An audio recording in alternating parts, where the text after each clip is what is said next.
What is going on, guys? My name is Aaron, and this is the Game Day Hour. Welcome back to another episode. And in today's episode, we're not doing the fantasy football division review. However, this week is the start of the NBA Finals between the Dallas Mavericks and the Boston Celtics. Now, this whole 3 week period, there's going to be no fantasy football stuff because after this, next week, we're going to be doing the UEFA Euros, which is soccer or international football for wherever you are for Europe. And then the week after, we're doing Copa America, which is South America and now North America soccer, their tournament starting on June 20th. So for the next 3 weeks, got basketball, soccer, and then we'll be back to fantasy football. But we are looking at the NBA Finals, and this is always a video I'm very excited to come to because last year when I looked at the Heat and the Nuggets, and I said the Nuggets would win, that episode was one of my most viewed episodes, so that was really exciting. We're going to do it again, and I'm very excited for this one because my Dallas Mavericks are in the NBA Finals for the first time since 2011, playing against one of the greatest franchises of all time.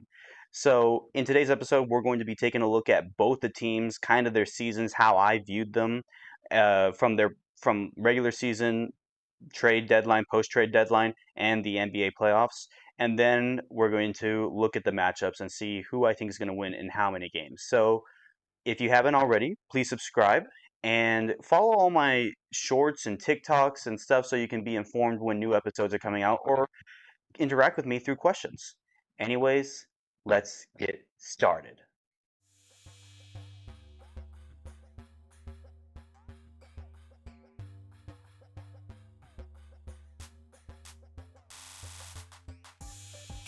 First team we're going to be looking at is number 5 in the West, my own very Dallas Mavericks, that ended the season off 50-32. So the Mavericks, I wasn't excited going into this year. I was excited to see Luka and Kyrie run it back, but what we had was not that impressive. I mean, Derek Lively was somebody I was very excited to look at. It was cool that we got Derrick Jones Jr. and we got to keep Hardaway and Josh Green, but I wasn't excited with what our team looked like. And I knew our team needed a change after Luka dropped 73 points to beat the Hawks, but we only beat them by 5 points and gave up 143. That, to me, was the start of, okay, this Mavericks team is in trouble. And then what happens? The very famous trade deadline move that the Mavericks made to get PJ Washington from I believe it was the Charlotte Hornets, and Daniel Gafford from the Washington Wizards. And to see those two guys light it up the way that they did was extremely exciting for me. Their defense was clearly noticeable, and towards the end of the season, we went on such a run, capped off really by Kyrie Irving's famous game winner against the Nuggets. We get into the 5th seed after being at the trade deadline at like the 8th seed, which was terrible. So we got to the 5th seed, started our year off against the Los Angeles Clippers that had James Harden, Paul George, and Russell Westbrook. And those guys were playing pretty good. I mean, they got to the 4th seed. There was no Kawhi Leonard. He played for 2 games in that series, but then got injured and couldn't play the rest. The Mavericks finished that series in 6 games, as I predicted in one of my YouTube shorts. Luka and Kyrie played amazing. Kyrie had one heck of a game 6, capped off with one of the coolest shots I've ever seen him made in his entire life. Then afterwards, we played against the number 1 Oklahoma City Thunder, led by second in the MVP voting, Shai Gilgeous-Alexander, and one of the best rookies this year, Chet Holmgren. It was really impressive to see that team specifically because they're extremely young and had great chemistry. But after like game 2, when the series got tied 1-1, I was very confident they were going to beat the Thunder because the Thunder ran the exact same type of offense, and it just became super noticeable. I was like, there's no way the Mavericks can mess this up. Only messed it up in game 4, but then afterwards, game 5 and game 6, man, took care of business to move on to the Western Conference Finals, who we then played against the Minnesota Timberwolves. Congratulations, Minnesota, for making it as far as you did, because Minnesota doesn't really have playoff success ever, but they beat the Nuggets in 7, which was impressive. Anthony Edwards was looking amazing, but then they kept saying Anthony Edwards was better than Luka Doncic. Every Mavericks fan just laughed, because what happened afterwards is Luka Doncic, at 50% health, just played amazing. Played incredible in game won, dropped 15 points in the fourth quarter to win game one, close one. Then had the game-winning shot over Rudy Gobert in game two. Played amazing in game three. His only bad game, game four. I mean, we only lost by 5, but then comes out in game 5 and absolutely annihilates the Timberwolves. So we made our way to the NBA Finals as a 5th seed, which means we played every single game or series on the road for the most part. And on the road, we've only lost 2 times. I'm pretty sure we're 7-2 on the road, which is incredible. And we're on the road again against the Boston Celtics. So Boston was clearly favored to go into this year. I mean, when you look at their lineup, Jrue Holiday, Derek White, Jason Tatum, Jaylen Brown, Kristaps Porzingis, Al Horford. They had one heck of a lineup going through the year, and of course, they finished 64-18, an incredible record, the best record in the NBA. Their first playoff series was against the Miami Heat. The Miami Heat lost Jimmy Butler against the Sixers. They did manage to win the elimination game to get to Boston, but then lose 4-1. So Boston didn't play Jimmy Butler, and then Boston afterwards played the Cavaliers with Donovan Mitchell, who, by the way, also had a great year. They split at home, but then took care of business in games 3, 4, and 5. Towards the end, Donovan Mitchell does get injured, unfortunately. And then the Eastern Conference Finals against the Indiana Pacers. The Pacers had Tyrese Halliburton, had Pascal Siakam. They were looking good. I mean, I got to see them a little bit this year. The Pacers were nice. And the first 2 games, it looked really competitive. And then Tyrese Halliburton gets injured, and surprisingly, Boston didn't blow out Game 3 or Game 4. They only won by 3 in both those games, which, if I'm a Mavericks fan, I'm encouraged by that, because if you're barely winning against a team with their best player out, imagine what's going to happen when you play this duo. Give credit where credit is deserved. I mean, Boston just, they had one heck of a season. Number 1 seed, best team in the East and in the NBA by record, and only lost 2 games on their way to the NBA Finals. Obviously, I have a lot more to say about Dallas because I know Dallas. I don't have a lot to say about Boston, but all I can see from the outside is Boston is one tough team, and they could be getting Porzingis back. But if they don't get Porzingis back, then their lineup is most likely going to consist of Holiday, White, Tatum, Brown, and Horford. And in that case, that's still a really good lineup. But looking at both these teams, they both had different directions. One looked terrible at the start, and that was Dallas. And then Boston throughout the year just looked great. And then Dallas looked like the best team after the trade deadline. And throughout the playoffs, I thought Dallas was the best team throughout the playoffs because we were going on the road playing against these tough opponents and taking care of business. Luka and Kyrie, of course, looked amazing that entire time.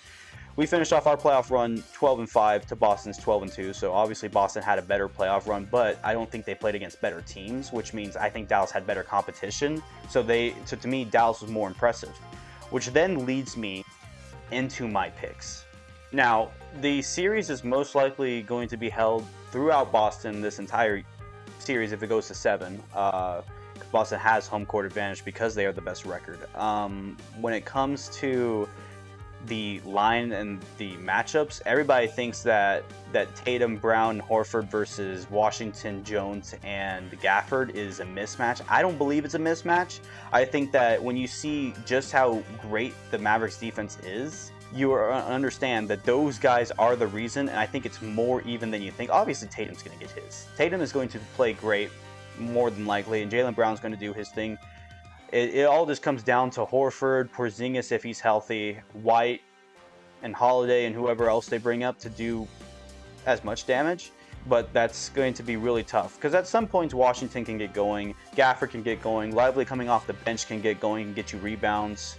They play great defense. Josh Green can get you some points and get you some buckets. Jaden Hardy can get you some buckets. And then, of course, you have the guard matchup between White and Holiday versus Irving and Doncic. I get it. Jrue Holiday is an incredible defender. He showed it in the NBA Finals in 2021. I thought he was the best player on the court for the most part, aside from Giannis. But his defense was incredible, and Derek White's been having a great year as well. And they made all defensive teams, so you have to give them that. But Doncic has played against tough defenses. Minnesota was considered the best defense in the league, and Doncic took care of business on one leg. Remember, Doncic is not fully healthy, but I mean, he could be back to getting healthy because they do have this long break. I think everything is just pointing in the direction of me just choosing the Mavericks. So I'm just going to get it over with. I think the Dallas Mavericks are going to win this series in 6 games. I think what's going to happen is Boston and Dallas are going to split both the first 2 games and then 3 and 4, which means by the time game 5 gets going, it's going to be 2-2. I think in game 5s on the road, Doncic is going to be the best player on the court and Irving's going to get his own. And then you're going to come back to game 6 in a very tight matchup, but I think Dallas will close it out in game 6. I just think that Dallas's momentum is hard to stop right now, and Boston, their playoff run just wasn't that impressive. Don't get me wrong, 12-2 was great, but they just didn't play against fully healthy teams. Their star players were out. And if there's going to be no Porzingis for the first part of the game, Boston they cannot give up home court. If Boston gives up 1 game, I'm very confident in the Mavericks' chances going all the way to win this. So yeah, that is my NBA Finals prediction. I have the Mavericks in 6. That seems like a homer pick because I am a Mavericks fan, but just looking at this team and seeing what everybody's saying about the Mavericks and just looking at the Boston Celtics and their run through the playoffs being great, but also a lot of asterisks to be put because a lot of injuries were happening. To me, Dallas just has better competition and has dealt with the road better than Boston has, even though Boston's been incredible on the road. So I think that Doncic and Irving are going to get their own. Irving's going to get his 2nd championship, Doncic is going to get his 1st championship, and Dallas is going to win their 2nd NBA Finals, first time since 2011. And if that's the case, then back-to-back, the Rangers and the Mavericks. The Stars, obviously, they lost yesterday. On the day I'm recording this, they're out. So Edmonton versus, I believe it's Florida in the NHL Stanley Cup, but I'm not much of a hockey fan, so I'm not going to cover that. Though, if you are excited for that, I do highly recommend, because the Stanley Cup is really great when it comes to being broadcasted, so go check it out. It's gonna be fun. But anyways, that'll do it for me. Let's get to the outro. And that'll do it for today's episode. Now, I already said the next 2 episodes are going to be both international football or soccer, depending on where you're watching this, related. First is going to be UEFA, since that starts on June 14th, and then the 2nd episode will be on Copa, which will be on June 20th. And I'm excited for the Copa episode, because Copa is not only just taking the South American teams, so like Argentina, Brazil, Colombia, Venezuela, all those teams, but they're also taking North America, Canada, America, Mexico. So both the CONCACAF and I think it's CONMEBOL are mixing together for this Copa America 2024. And it's going to be very fun. Obviously, I like looking at international games because I'm a big fan of FIFA, and South America and Europe are the only continents I really care about. So with that said, those are going to be the next episodes, so be prepared for that, depending on where you're watching. And even if you're not a soccer or an international football fan, I think it's really fun to take a look at these teams because there's a lot of history and there's a lot of fun to go into making an episode like that. Anyways, that'll do it for today. I hope you guys enjoyed this episode. If you do, please leave a like, comment down below, and subscribe. Follow me on all my social medias and come interact with me on YouTube Shorts or TikToks or whatever social media. I want to answer some of you guys' questions. If you guys have questions, I'll start answering them in episodes. But yeah, that'll do it for me. Hope you guys have a great day. Take care. Good luck to Dallas. Good luck to Boston in this NBA Finals. And I'll see you all in the next one. Peace out.